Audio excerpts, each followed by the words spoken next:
د خوست د عامې روغتیا ریاست مسؤلین وایي د لومړي ځل لپاره د انسینیټور ماشین چې پرمختللی او مجهز سیسټم لري نصب او په فعالیت یې پیل کړی. دوی زیاتوي د دې ماشین په مرسته پر مختلفو ناروغیو د اخته کسانو د درملنې پاتې شونې یا مستعمل مواد سوځول کیږي چې پخوا به یاد مضر توکي لرې ځای ته انتقالیدل چې د هوا او چاپیریال د ککړتیا لامل ګرځېدل. دا ماشین چې نصب شو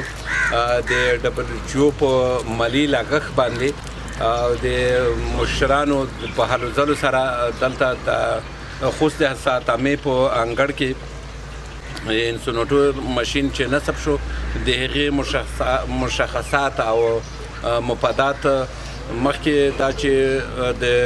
ټي بي او د HIV د HBS HCV دا هغه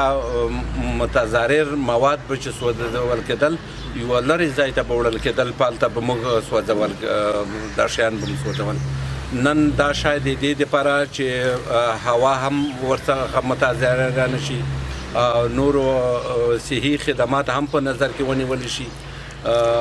دا شاید دلته نصب شو.